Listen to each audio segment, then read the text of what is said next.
ఒక కుటుంబం, రాజకీయాలు. కేసీఆర్, కేటీఆర్, హరీష్ రావు, కవితక్క గారు.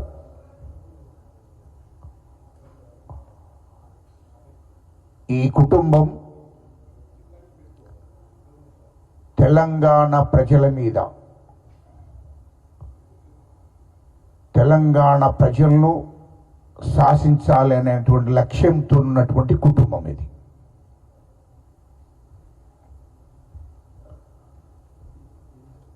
ఈ కుటుంబము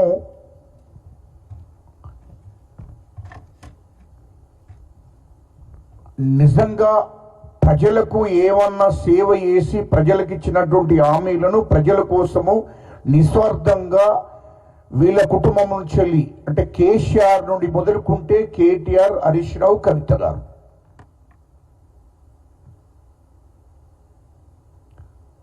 తెలంగాణ రాష్ట్రం పేరు మీద, తెలంగాణ సెంటిమెంట్ పేరు మీద మీరు ఒక పార్టీ పెట్టుకుని, పార్టీ టిఆర్ఎస్ పార్టీ అని మొదలు పెట్టుకుని తర్వాత బిఆర్ఎస్ పార్టీని పెట్టుకుని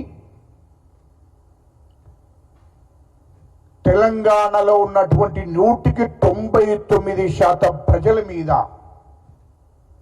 సెంటిమెంట్ను అడ్డం పెట్టుకొని మీరు అధికారంలోకి వచ్చారు.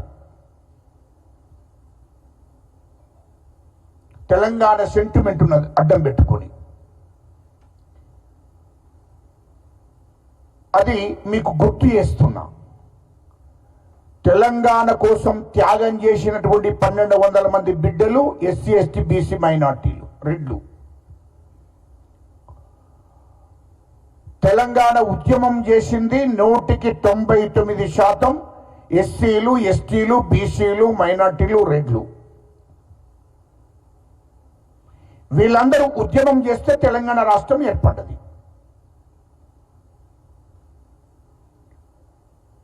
కానీ కొంతమంది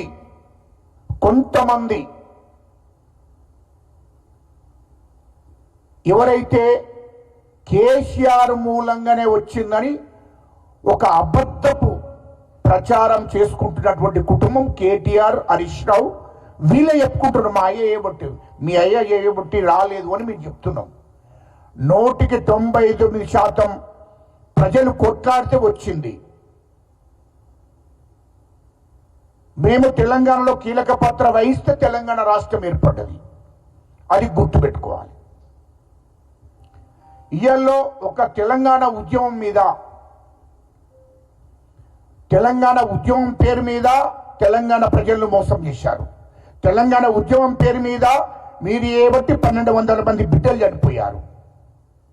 ఇయ్యాల్లో తెలంగాణ రాష్ట్రము 8 లక్షల కోట్ల అప్పయిందంటే అది మీ కుటుంబం మూలంగానే. కేసీఆర్ కుటుంబం మూలంగానే. దేశానికి స్వతంత్రం వచ్చినప్పటి నుండి 2014 వరకు 1 లక్ష కోట్ల అప్పు కూడా లేదు తెలంగాణ ఉమ్మడి రాష్ట్రం ఉన్నప్పుడు కూడా. కానీ కేసీఆర్ ముఖ్యమంత్రి అయిన తర్వాత 8 లక్షల కోట్ల అప్పు అయింది.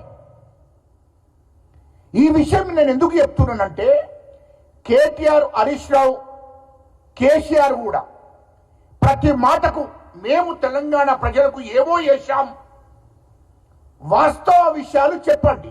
8 లక్షల కోట్ల అప్పు చేసిపోయారు మీరు. ఆ 8 లక్షల కోట్ల అప్పులో 3 లక్షల కోట్లు మీరు దోసుకున్న డబ్బు. ఇంకా మీరు కాంగ్రెస్ ప్రభుత్వం ఏమయ్యా, మా ముఖ్యమంత్రి రేవంత్ రెడ్డి గారు ఇంటి నుండి ఇప్పటికీ 2 సంవత్సరాలు అవుతుంది ప్రభుత్వం డబ్బును ఉపయోగించుకోకుండా ఇంట్లో నుండి ఈ రాష్ట్ర ప్రజలను ఒక ముఖ్యమంత్రిగా పరిపాలన చేస్తున్నాడు.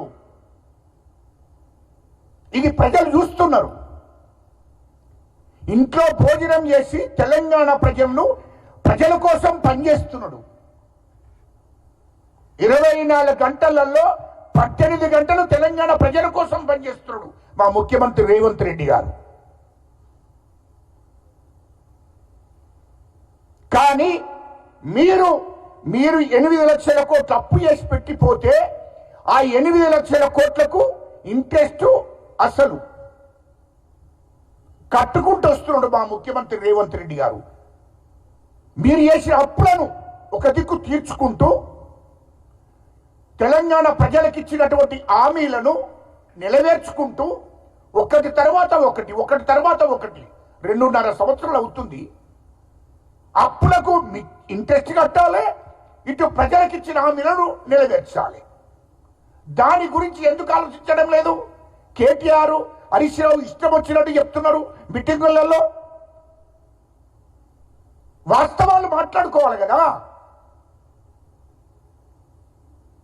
వాస్తవాలు మాట్లాడుకుందాము. మీరు ఇచ్చిన హామీలు ఎక్కడ నెరవేర్చారు? దానికి చెప్పండి మీరు జవాబు. దళితుడిని ముఖ్యమంత్రి చేస్తారని చేశారా మీరు? చేయలేదు కదా. మరి నిరుద్యోగ వృత్తి ఇస్తారన్నారు, ఇచ్చిండ్రా? దళితులకు 3 ఎకరాల భూమి ఇస్తారన్నారు, నిరుపేదలందరికీ ఇచ్చారా? దళిత బంధు అనేది ఒక హుజరాబాద్ కాన్స్టిట్యూషన్ పెట్టి దళితులందరినీ మోసం చేశారు. దళిత బంధు ఇవ్వలేదు. బీసీ బంధు ఇస్తారని మొదలు పెట్టారు, బీసీలకు బీసీ బంధు ఇవ్వలేదు. రైతులకు రుణమాఫీ చేస్తున్నారు, చేశారా? మోసం చేశారు. ఇవన్నీ మీరు చేసిన మోసాలు కదా. రేషన్ కార్డు 10 ఏళ్ళు మీరు ఇవ్వలేదు, మా ముఖ్యమంత్రి రేవంత్ రెడ్డి గారు ఇచ్చారు. మరి మీరు ఎందుకు ఇవ్వలేదు 10 ఏళ్ళు? తెలంగాణ సెంటిమెంట్ మీదనే వచ్చారు కదా. ఇంటికో ఉద్యోగం అన్నారు, మీరు ఉద్యోగాల గురించి మాట్లాడుతున్నారు. ఇప్పుడు రిటైర్మెంట్ అయినటువంటి వాళ్లకు 10 ఏళ్లలో ఒక్కరికి కూడా వాళ్ళకి బెనిఫిట్స్ వాళ్ళకి ఇవ్వలేదు. ఇవాళ మీరు దాన్ని రాజకీయం చేసి మాట్లాడుతున్నారు. కాంగ్రెస్ పార్టీ మీరు చేసిన అప్పులను తీర్చుకుంటూ మీరు గ్రామ పంచాయతీలో 10 ఏళ్ళు గ్రామ పంచాయతీకు ఫండ్ ఇవ్వలేదు. అది కాంగ్రెస్ ప్రభుత్వం వచ్చినాక అప్పుడున్నటువంటి సర్పంచులు ఇండ్లు అమ్ముకొని భూములు అమ్ముకొని పనులు చేస్తే వాళ్ళకు కనీసం 10 ఏళ్లలో గ్రామ పంచాయతీకి డబ్బులు రిలీజ్ చేయలేదు మీరు. అది కాంగ్రెస్ ప్రభుత్వం వచ్చినాక ఇవ్వడం జరిగింది. కాంట్రాక్టులను కాంగ్రెస్ ప్రభుత్వం వచ్చినాక మీరు చేసినటువంటి అప్పులు కాంగ్రెస్ ప్రభుత్వం వచ్చినాక తీరుస్తుంది. మరి ఇప్పటి గురించి ఎందుకు మాట్లాడడం లేదు మీరు? ఇవన్నీ మీరు చేసిన పాపాలే కదా, మీరు చేసినటువంటి దుర్మార్గ పనులే కదా. మీరు దోసుకుంటే కాంగ్రెస్ పార్టీ వచ్చిన తర్వాత సరి చేసుకుంటూ తెలంగాణ రాష్ట్ర ప్రజలకు ఇచ్చిన హామీలను ఒకటి తర్వాత ఒకటి నెరవేరుస్తున్నాం కదా. ఎందుకు తొందరపెడుతున్నారు? అందుకోసమే తెలంగాణ ప్రజలు కూడా ఆలోచిస్తున్నారు.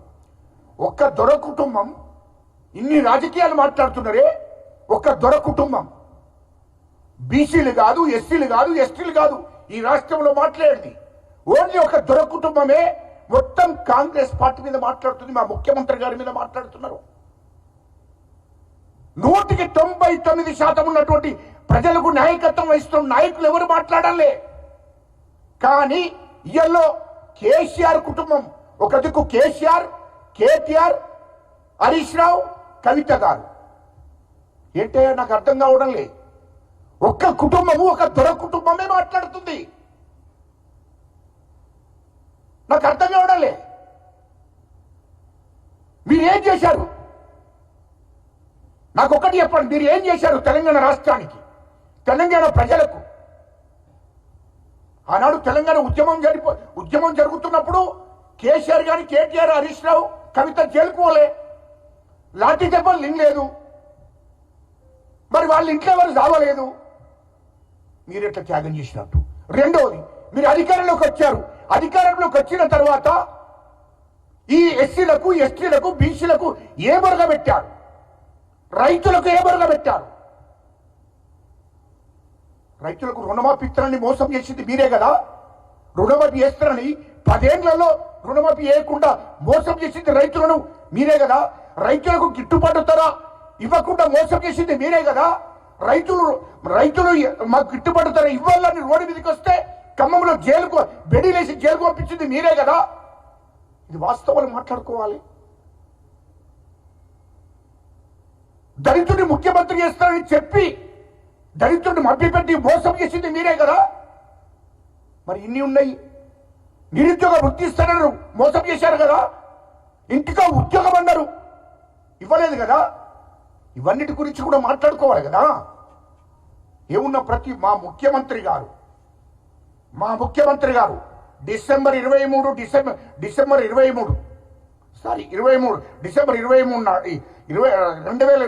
డిసెంబర్ 7 తారీఖు నాడు ప్రమాణ స్వీకారం అయిన తర్వాత అప్పటి నుండి ఇప్పటిదాకా 18 గంటలు పనిచేస్తున్నాడు ఈ తెలంగాణ ప్రజల కోసం. కేసీఆర్, నువ్వు అధికారం వచ్చిన తర్వాత ఫామ్ హౌస్ ప్రగతి భవన్ గట్టిగా ప్రగతి భవన్లో కూర్చున్నావు. ఎప్పుడన్నా ఈ తెలంగాణ ప్రజల కోసం బయటికి వచ్చి మీరు పనిచేశారా? 6 నెలలకు ఒక బహిరంగ సభ పెట్టావు అంతే తప్ప నువ్వు ఏనాడు తెలంగాణ ప్రజలు సత్తుండ్రా, బతుకుతున్నా, రైతులు బాగుపడుతున్నారా, రైతుల పరిస్థితి ఏంటి, ప్రజల పరిస్థితి ఏంటి ఎప్పుడన్నా ఆలోచించినావా అని అడుగుతున్నా నేను. ఇలా చూడండి, కవిత గారు పార్టీ పెట్టుకున్నది, కవిత గారు మాట్లాడుతుంది, కేటీఆర్ దిక్కు మాట్లాడుతుంది, హరీష్ రావు దిక్కు మాట్లాడుతుంది, కేసీఆర్ దిక్కు మాట్లాడుతుంది. ఇంకా ఎవరన్నా వేరే కుటుంబాల నుంచి మాట్లాడుతున్నారా? అరే మీరు 0.5 ఉన్నారా బాబు మీ క్యాస్ట్? మీరు ఈ జాతర గురించి మాట్లాడుతున్నావా? నాకు అర్థం కావడాలి. కేసీఆర్ అధ్యక్షుడు, కేటీఆర్ వర్కింగ్ ప్రెసిడెంట్, కవిత ఇప్పుడు ఇది రాష్ట్ర సమితి సేన అధ్యక్షురాలు. ఎవరా బాబు? అరే మీ పార్టీలో ఎవరైనా బీసీలు వర్కింగ్ ప్రెసిడెంట్ ఉన్నాడా? ఎవరన్నా మీ శాసన మండలి నాయకుడిగా ఎవరన్నా బీసీలు ఉన్నారా, ఎస్సీలు ఉన్నారా? పోనీ ఇప్పుడు ప్రతిపక్ష పార్టీ నాయకుడు కేసీఆర్, ఉపనాయకుడు హరీష్ రావు, ఎవరైనా బీసీలు ఎస్సీల మీద అట్లు ఉన్నారా? మీరు ఈ తెలంగాణ రాష్ట్ర ప్రజల కోసం మాట్లాడుతున్నామని చెప్తున్నాడు కేటీఆర్. ఏందే నువ్వు ప్రజల కోసం? నీ ఇంట్లోనే పదవులు ఉన్నాయి తప్ప ఎవరికన్నా ఎస్సీని ఒక శాసనసభ పక్ష నాయకుని చేసి రావే మీరు? వర్కింగ్ ప్రెసిడెంట్ దొర, రాష్ట్ర సమితి బీఆర్ఎస్ కు దొర అధ్యక్షుడు, శాసనసభ పక్ష నాయకుడు దొర, శాసనసభ ఉపనాయకుడు దొర, ఇంకెవరా బాబు? మీరే కదా అంతా. కాబట్టి ఇయ్యల్లో మా ముఖ్యమంత్రి గురించి మాట్లాడే అర్హత మీకు లేదు, మా కాంగ్రెస్ పార్టీ గురించి మాట్లాడే అర్హత కేసీఆర్ కుటుంబానికి లేదు. అది గుర్తుపెట్టుకోండి. మా ముఖ్యమంత్రి గారి గురించి నువ్వు ఇష్టం వచ్చినట్టు మాట్లాడుతున్నావు. మా ఇష్టం అంటే ఇష్టం వచ్చినట్టు మాట్లాడితే ప్రజలను ఏదో మభ్య పెడదాము అని చూస్తున్నావు. దొర కుటుంబాన్ని